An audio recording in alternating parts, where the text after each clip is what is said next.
dos perdidos, dos sem horizonte, dos sem luz, dos sem rumo, vai agora ao templo em Jerusalém. E ele entra no templo, e a chegada dele no templo denuncia algumas realidades que são profundamente fortes e chocantes. E o que eu quero dizer a você é que sempre que a presença de Jesus na sua realidade, na sua manifestação insofismável, incontestável, acontece, essas mesmas denúncias aparecem e essas mesmas realidades são afirmadas ainda hoje. Isso porque, meu irmão, minha irmã, todos nós sabemos que desde que Jesus foi assunto aos céus, a ideia de templo mudou radicalmente no conceito da Bíblia. Deus não chama mais de templo um lugar. Deus chama agora de templo corações humanos. Aonde Jesus habita é no coração. Deus não habita em templos construídos por mãos humanas, mas em corações que se abrem em fé para Ele, invocam o seu nome e são selados e batizados pelo Espírito Santo, que agora passa a habitar estas vidas. No entanto, sempre que o povo de Deus se encontra, se ajunta em fé, este é um lugar que nós podemos chamar de um lugar do templo. Pode ser aqui, pode ser embaixo da ponte, pode ser numa grande catedral gótica, pode ser num salão de um shopping center, pode ser numa palhoça, pode ser numa cabana na favela, pode ser numa maloca de índios, mas aonde gente que tem fé em Jesus se encontra e juntos buscam a Deus, aí há um templo, a presença de Deus, porque Jesus disse: aonde 2 ou 3 se reunirem em meu nome, eu aí estou presente no meio deles. Nesse sentido, é que nesta manhã aqui, nós estamos num templo e nós somos um grande templo. A pergunta que se impõe neste momento é: se nós somos o templo, se nós estamos no templo, e se Jesus está no nosso meio, como eu creio que Ele está no nosso meio, como você crê que Ele está no nosso meio, então será que essa presença de Jesus aqui entre nós, de alguma forma, não traz algumas revelações fortíssimas para mim e para você? O que essa presença de Jesus aqui entre nós hoje revela? O que essa presença real de Jesus no meio do seu povo, nesta manhã, nos faz perceber e discernir?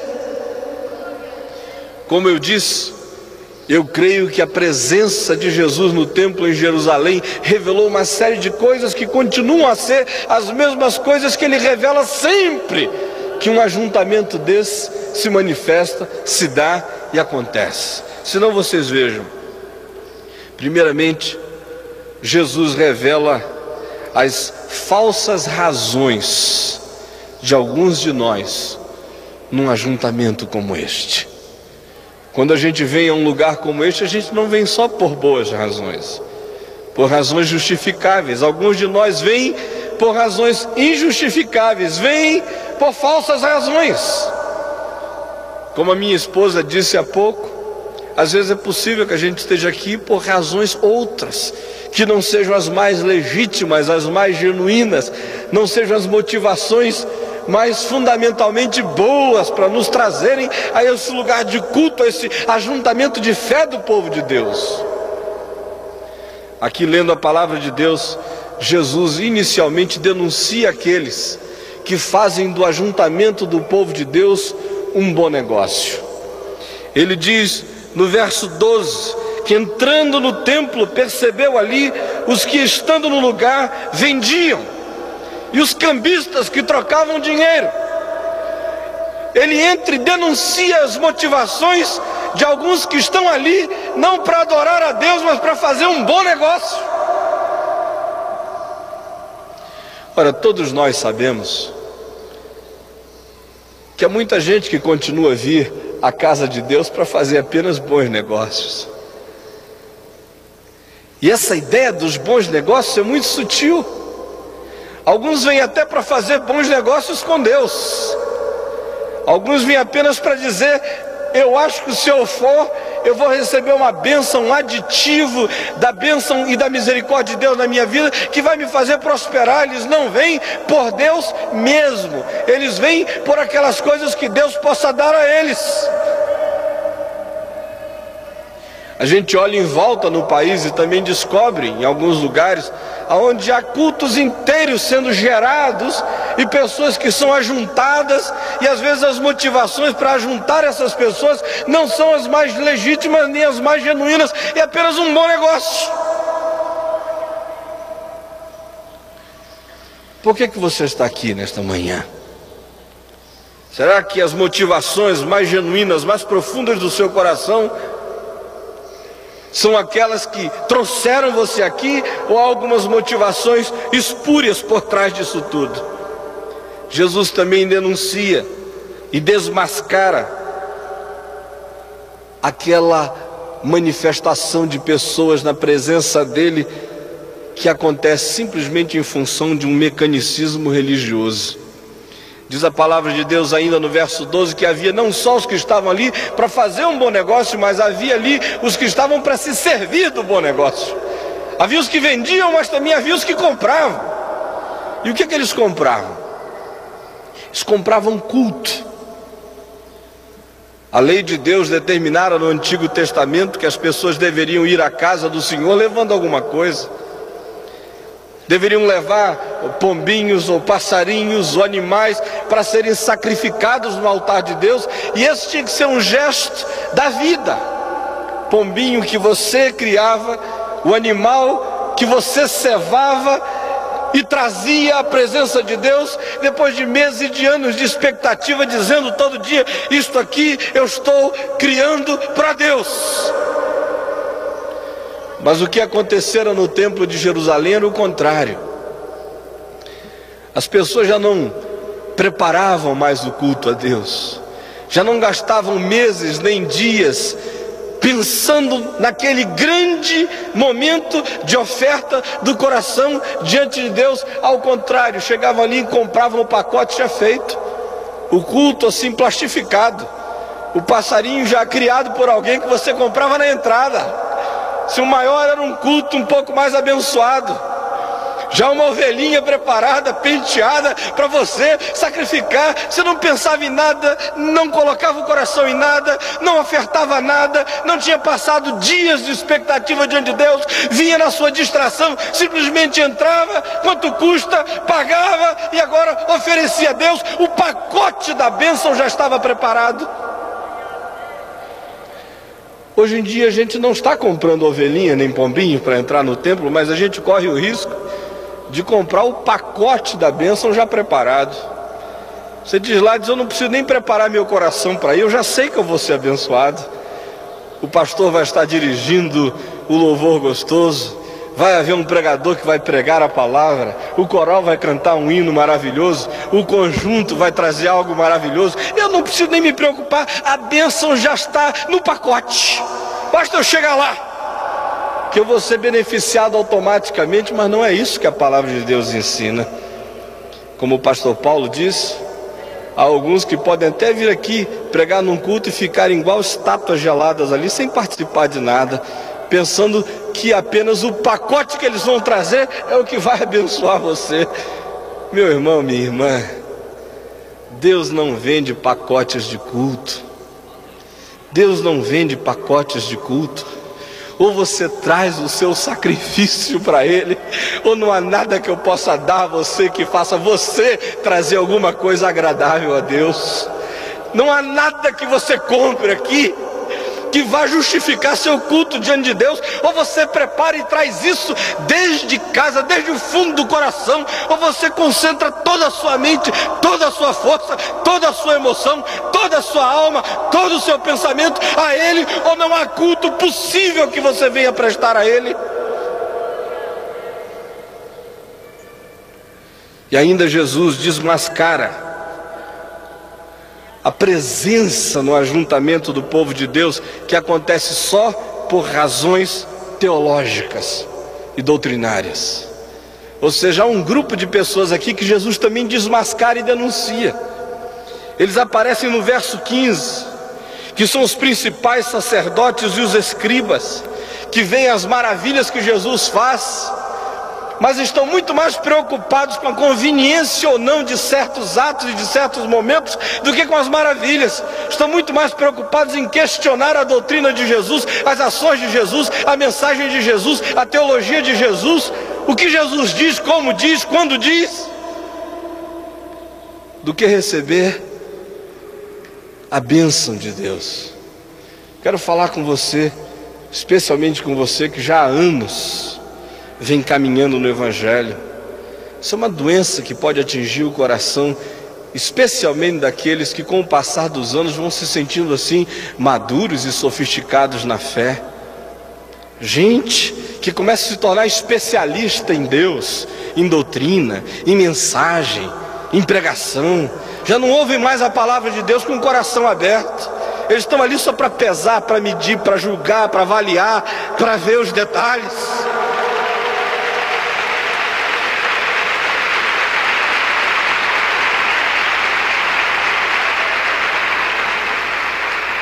Já não são capazes de ver as maravilhas que Jesus opera e simplesmente recebê-las com a alma desguarnecida e pronta para absorver a graça de Deus. Eles estão ali como técnicos, estão ali pensando e pesando cada movimento, cada gesto, cada detalhe. É por isso que Deus pode agir como agir no meio deles. Eles vão sempre para casa vazios e ocos, porque a falsa maturidade deles os impede de continuarem a receber os gestos e as ações da liberdade, da espontaneidade de Deus, como sendo coisas que possam fazer bem à vida deles. Meu irmão, minha irmã, mas eu não vim aqui hoje de manhã apenas para dizer quais são as falsas motivações que Jesus denuncia neste texto. Seria negativo demais e desnecessário. Eu vim aqui sobretudo dizer quais são as genuínas motivações que Jesus afirma e que Ele premia num encontro como esse.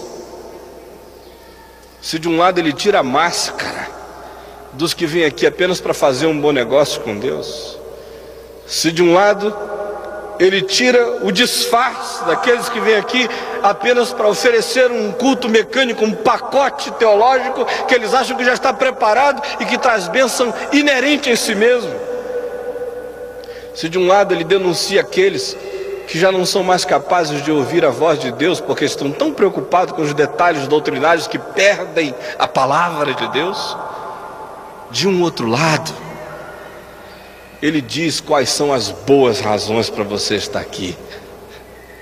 E olhe bem, o que eu acho bonito é que diz a Bíblia que Jesus estava no templo. E se Jesus está no templo, o que Jesus espera que aconteça a mim e a você como decorrência do fato de que Ele está no nosso meio? Será que eu e você podemos esperar que alguma coisa boa da parte de Deus nos aconteça pelo fato de que Jesus está aqui no nosso meio? O que Ele quer premiar hoje aqui? Quais são as razões que Ele quer afirmar como sendo genuínas, legítimas, válidas para eu e você estarmos aqui?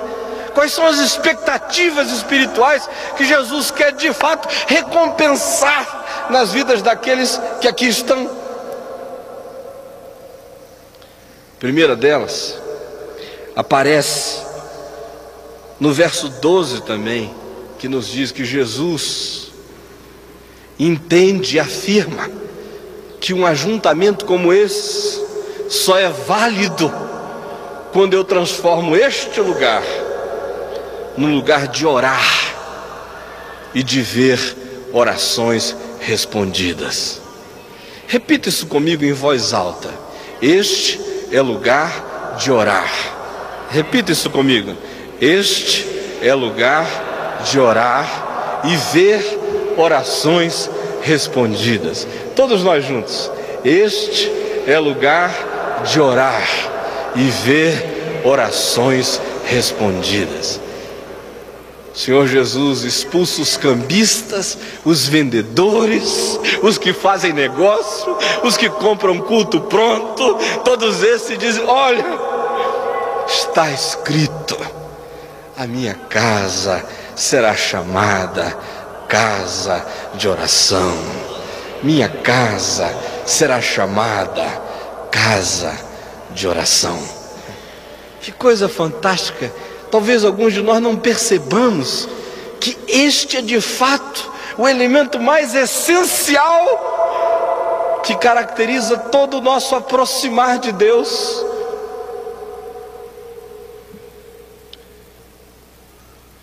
Se Jesus está aqui, se este lugar é lugar do ajuntamento de um povo que é povo de Deus, se esta é casa de Deus, como eu creio que é, então este lugar, meu irmão, este lugar, minha irmã, não é lugar do negócio, não é o lugar da mente distraída, não é o lugar do culto que não brotou do coração, não é o lugar do cristicismo nem das minúcias tolas de um doutrinarismo que não leva a nada. Este lugar é lugar de oração. E que coisa fantástica! Você já pensou o que oração é? Esse falar com Deus. Não é falar com o pastor, nem é falar com o presidente da república, é falar com Deus, com aquele que levanta reis e derruba reis, com aquele que põe juízes em lugar de juízo e derruba juízes do lugar de juízo, aquele que desvia curso de rios, aquele que dá ordem às ondas do mar e diz: daqui você não passa, e as ondas dali não passam, aquele que conhece as regiões abissais da terra, aquele de quem ninguém foge, aquele que encontra você na jangada mais longínqua, no horizonte mais perdido, aquele cuja presença anjos e demônios tremem, aquele cuja palavra desencadeia dilúvios ou para tempestades, aquele cujo sopro da boca destrói o anticristo. Você está falando é com ele, é com ele que você está falando, porque está escrito: a casa de meu pai é casa de oração. E este com quem eu falo não é apenas o Todo-Poderoso do universo. Eu estou na casa de meu pai. É meu pai. E a casa de meu pai é casa de oração. Mas meu irmão, minha irmã, ouça isto. Não há nada mais subversivo do que estar na casa do pai falando com ele. Você já imaginou?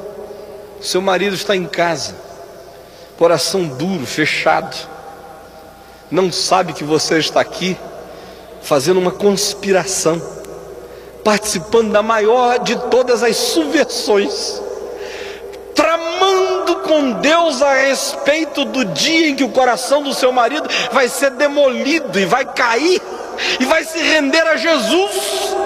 E o pobre coitado não sabe que você está armando essa santa arapuca na qual ele vai cair em nome de Jesus. Que coisa fantástica! Seu patrão despótico, durão, opressor, esmagador, impiedoso, gelado, frio, não sabe que nesta manhã aqui na casa de oração você está falando com o patrão dos patrões, que é também Senhor dos senhores, que é também Rei dos reis, a respeito desse patrãozinho gelado que está esmagando a sua vida, e você não está pedindo o mal desse patrão. Você está só pedindo ao Rei dos Reis que curve o coração desse patrão. Sabe por quê? Porque esta casa aqui é casa de oração, é lugar de falar com Deus e ver se falar com Deus se transformar em orações respondidas. Você veio orar hoje aqui? Você tem razões para orar hoje aqui? Você tem causas perdidas para jogar diante de Deus hoje aqui? Você tem ansiedades acumuladas para despejar na presença de Deus hoje aqui? Você tem sonhos frustrados para depositar na presença de Deus hoje aqui? Você tem gratidão acumulada para vazar diante dele hoje aqui? Casa de meu Pai será chamada casa de oração.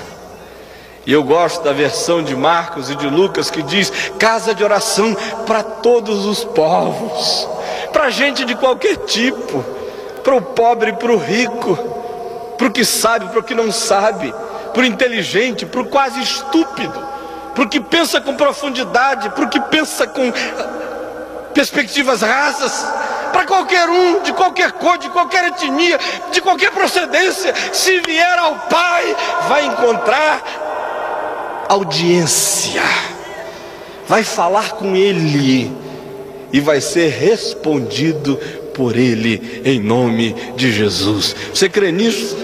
Se você crê nisso, diga um amém gostoso, em nome de Jesus. Amém? Agora, em segundo lugar, Jesus disse que quando Ele está no meio do povo de Deus, esse encontro do povo de Deus se torna o lugar da dor ser mostrada e da cura ser obtida. Repita isso comigo: o lugar da dor ser mostrada e da cura ser obtida. Em voz bem alta, todos nós. É o lugar da dor ser mostrada e da cura ser obtida. É o lugar onde você chega e diz: Jesus, está doendo, está doendo, dói meu coração, ou dói minha alma, dói minhas emoções, dói minha consciência, dói no meu caráter porque eu fraquejei mais uma vez, dói no meu comportamento porque eu fiz o que eu não queria fazer, dói no meu bolso porque eu perdi o que eu não tinha, dói.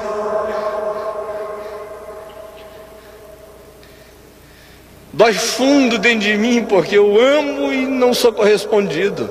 Dói. Dói porque eu tenho investido vida em filhos que não têm respondido da mesma maneira. Dói. Dói na minha pele, dói na minha carne, dói nos meus ossos.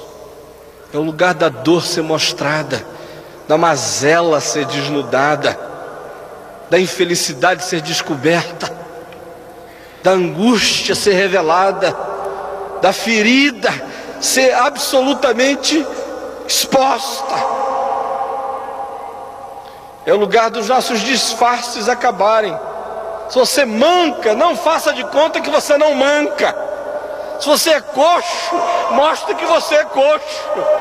Se você está doente, é hora de falar que está doente.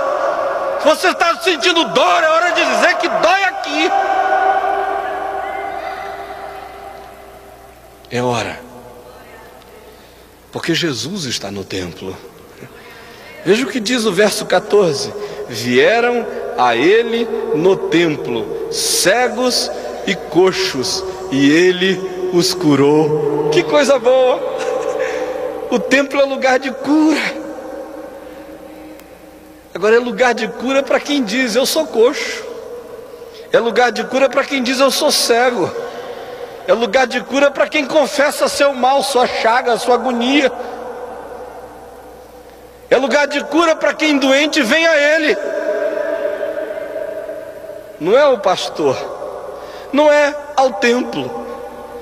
A Bíblia não diz: vieram ao templo cegos e coxos e saíram curados. A Bíblia diz: vieram a Ele. Tem muita gente que vem ao templo e sai doente, vem à igreja, vai embora doente, vem ao pastor, vai embora doente. Agora, se vier a Ele, se vier a Jesus, vai embora sarado, curado, em nome de Jesus.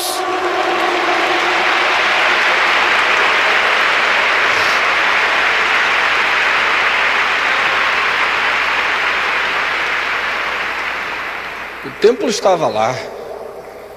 Quantas vezes aqueles cegos e coxos tinham ido ao templo e ido embora para casa, coxeando ou tateando? Faz a diferença, meu irmão, minha irmã, não é o templo. Ele é que faz a diferença. Se você vier a Ele no templo, eu digo em nome de Jesus, alguma coisa boa vai acontecer para você. Em nome de Jesus, amém? Ele não manda ninguém de mãos vazias embora. Ninguém se aproxima dele com o coração em fé, carente, necessitado, e vai embora do mesmo jeito. Se vier a Ele, buscar a Ele, Ele tem cura para você. Ele tem bálsamo para a sua ferida. Ele tem tratamento para o seu mal. Ele tem remédio para a sua própria dor. Ele tem solução para o seu problema. Venha a Ele hoje. E em último lugar, a palavra de Deus diz que quando Jesus está no templo, e quando o povo de Jesus se ajunta a Ele em fé no templo, esse lugar se torna o lugar do louvor e da renovação das forças do ser. Repita isso comigo. Este lugar se torna o lugar do louvor e da renovação das forças do ser. Mais uma vez, todos nós com a voz alta. Este lugar se torna o lugar do louvor e da renovação das forças do ser. Meu irmão, minha irmã, se nós estamos aqui em nome de Jesus, e se Jesus está aqui como prometeu que estaria, esse tem que ser o lugar do louvor mais profundo, da alma se abrir para Deus e para Deus só. Porque à medida em que você abre a alma para Deus, o seu próprio ser se renova. Não há nada que renove mais o seu ser do que o louvor. Um banho de cachoeira gelada não faz tão bem quanto o louvor. Para um amazonense como eu, uma das melhores coisas que tem é tirar o sapato e entrar no igarapé. Já ouviram falar de igarapé? É aquele riachinho que corre dentro da floresta amazônica, chãozinho arenoso, branco, aquela água gelada, cheio de pé de buiti em volta, um lugar paradisíaco. Parece que o Éden foi na região amazônica. Para um amazonense como eu, uma das coisas mais gostosas é entrar no igarapé, porque renova a alma. Para um gaúcho, uma das coisas que mais renova a alma é uma churrascada, não é mesmo? Abraão também parece que tinha parentesco com gaúcho, porque de vez em quando ele fazia um churrasco, e o Velho Testamento diz: e comeram, beberam e se alegraram na presença do Senhor. E os salmistas, sempre que fala de gozo e de alegria, fala de banho de gordura, de churrasco. Não é mesmo? Agora, meu irmão, minha irmã, não há nada que renove o ser mais profundamente do que louvar a Deus.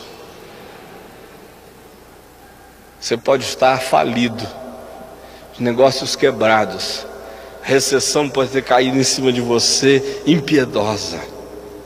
Você pode estar com todas as razões aqui para chorar, para se deprimir, para se encaramujar, para se enrustir, para se esconder, para maldizer, para murmurar, para reclamar, para se tornar vítima, para ter piedade de si mesmo.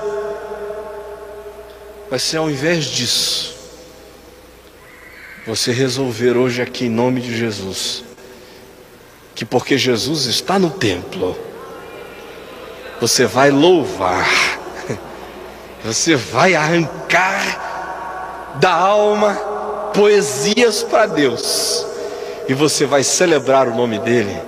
Então eu garanto a você que vai haver uma dinâmica criativa, um poder renovador brotando do seu ser, porque é isso que a palavra de Deus promete.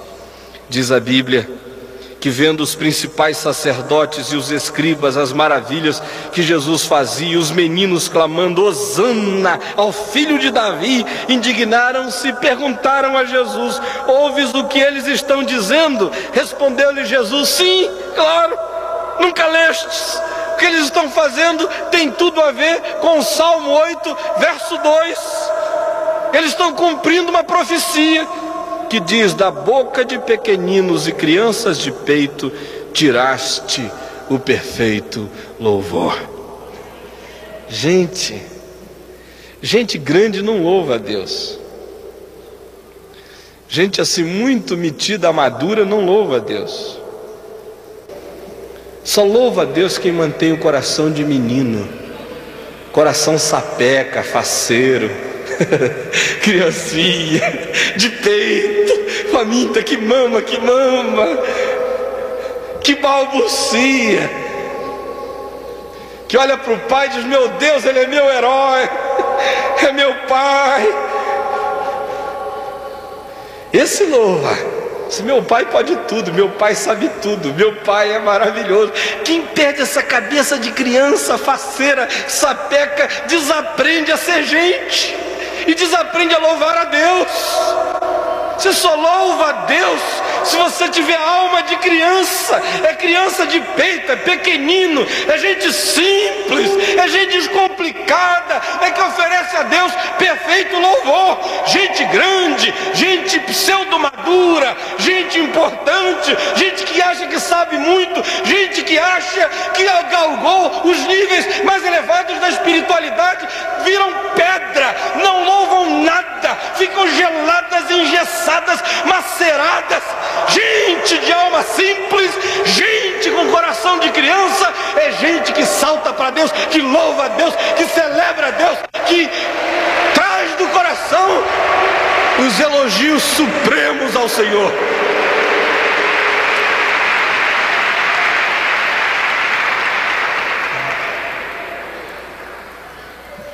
Então, se Jesus está aqui, se você quer louvar a Ele, pelo amor de Deus, por mais que você tenha a cabeça branca, se aproxime dele com alma de criança. Você pode ser presbítero, mas esqueça isso. Você é só alma para Deus. Deus não vê alma de pastor, alma de presbítero, alma de velho, alma de diácono, alma de obreiro. Deus vê seres criados por Ele, que tem que louvá-lo e adorá-lo. Vê filhos. Você olha para mim e diz: lá está o pastor Caio. Deus olha para mim e diz: ali está o Caio que eu criei, por quem meu filho Jesus morreu na cruz do Calvário. Só o Caio. E o Caio não é pastor de Deus, o Caio é criatura lavada, comprada no sangue de Jesus. O Caio não tem privilégios especiais diante de Deus porque prega o Evangelho. O Caio tem que oferecer culto a Deus todo dia, com alma de menino. Senão ele não louva a Deus, vira seco e pedrado, vira máquina de pregar, sem unção diante de Deus.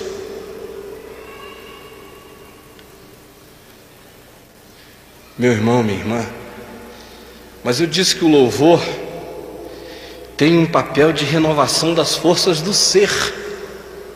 E é isso que Jesus disse. Não, você observe que quando ele cita o Salmo 8, verso 2, como estando se cumprindo ali na boca daquelas criancinhas que estavam dizendo que ele era o filho de Davi, o Messias, o esperado, ele estava de fato citando uma porção da Bíblia, fazendo algumas mudanças muito interessante. Senão você veja o Salmo 8, verso 2, o que diz: da boca de pequeninos e crianças de peito suscitaste o quê? Força. A minha versão diz: suscitaste força. Para quê? Por causa dos teus adversários, para fazeres emudecer o inimigo e o vingador. Acho isso tão interessante. Aqui em Mateus ele diz: da boca de pequenino e crianças de peito tiraste perfeito louvor. E no Salmo ele diz: suscitaste força. Por que será que Jesus faz essa arbitrariedade de substituir uma frase inteira? Uma diz é força, ele diz é louvor. Sabe por quê? Porque no vocabulário de Deus, no dicionário de Jesus, força e louvor são palavras sinônimas. Sinônimas. A alegria do Senhor é o quê? É o quê? A nossa força. A alegria do Senhor é a nossa força. Quem louva tem força. Quem tem força é porque louva. O ser humano que amanhece o dia reclamando, amargurado, chateado, desgraçado, infeliz, negativo, esse é um derrotado, a priori, uma vida já miserável, que não vai a lugar nenhum. Amanhece o dia, põe o pé assim para o lado da fora da porta ou da cama, pode pôr o direito, pode pôr o esquerdo, pode pôr o que você quiser, põe o pé para fora. Comece o dia assim, cheio de louvor para Jesus. Comece a pensar positivo, pensar com grandeza, pensar com construtividade, pensar com gratidão, pensar com entusiasmo, pensar com louvor, pensar coisas boas, pensar coisas justas, pensar que vai ser melhor, pensar que vai ser para a glória de Deus, pensar que vai ser ótimo. Começa o dia assim, você vai ver a força que vai brotar. As cataratas do Iguaçu vão rolar na sua vida. Vai haver um poder enorme jorrando de dentro de você para emudecer os adversários, para calar a boca dos inimigos. Gente, há um ditado por aí que diz que quem canta os seus males espanta. Mas eu conheço um monte de cantor apavorado, sem dormir à noite, desgraçados. O ditado devia ser outro: quem louva, os seus males espanta. Se você louvar a Deus, não tem diabo que fique da sua frente. Louva a Deus, louva a Deus, louve a Deus, louve a Deus. Você vai ver como o ser vai se renovar. Nesta manhã, eu vim aqui estimular você e estimular aqueles que estão nos assistindo em casa, pela televisão, a fazerem deste lugar, seja o deste templo, seja o da sua casa, ou do hospital onde você estiver, lugar de oração. Se Jesus estiver aí, este é o templo dos templos. Se Jesus está aí, este é o lugar da cura. Se Jesus está aí, este é o lugar do louvor. Que tal a gente fazer deste momento um momento de oração, um momento de cura, um momento de louvor? Em nome de Jesus, amém? Vamos ficar em pé, vamos orar juntos, em nome do Senhor Jesus.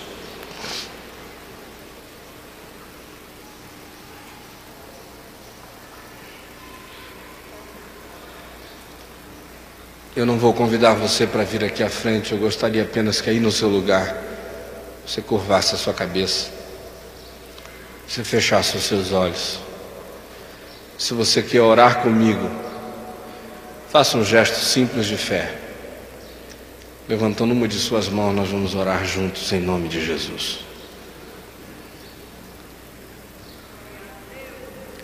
Senhor Jesus, Tu estás aqui entre nós. Tu disseste que aonde 2 ou 3 se reunissem em Teu nome, Tu estarias ali no meio deles. E Tu estás aqui no nosso meio, tanto quanto Tu estás nas famílias daqueles que nos veem e ouvem agora pela televisão. Tu estás no hospital, Tu estás na reunião de oração dos presidiários no presídio, de gente que se arrependeu e está invocando o teu nome. Tu estás no nosso meio, Senhor Jesus. E nós te buscamos agora pedindo que, se tu estás no nosso meio, como nós queremos que tu estás, tu nos ajudes a fazermos deste lugar um lugar de oração, onde nós vamos falar contigo nossas dores, nossas lutas, nossas necessidades, nossas expectativas, nossos sonhos frustrados, nossas esperanças. E tu vais responder conforme a tua boa vontade. Nós também vamos trazer a ti nossas dores, nossas chagas, nossas feridas, nossas mazelas. Nós vamos dizer aonde dói, e tu vais estender as mãos, Jesus, e tu vais nos curar agora. Pedimos que tu estejas curando a muitas pessoas aqui, curando a mente, curando as emoções, curando a alma magoada, curando o caráter torto, distorcido, curando o comportamento enfermo, curando a pele, curando a carne, curando os ossos, curando o sangue. Ó Jesus, toque e cura. Pedimos também que tu tornes este lugar um lugar de louvor, um lugar onde a alma vire poeta, onde a alma te exalte, onde o coração se descomplique, aonde a vida se torne simples, aonde o nosso ser se renove, aonde a nossa existência melhore, e aonde a gente aprenda a viver de maneira vitoriosa, com a boca cheia de louvor ao teu nome. Nós pedimos que seja assim, Jesus, teu nome, para a tua glória. Amém e amém.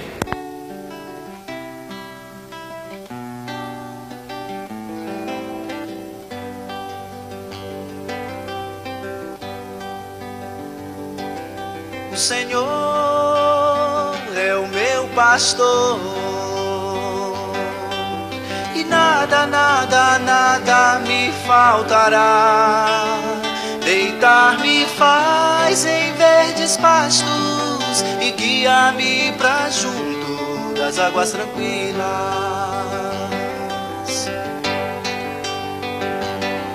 O Senhor é o meu pastor, e nada, nada, nada me faltará. Deitar-me faz em verdes pastos, e guia-me pra junto das águas tranquilas.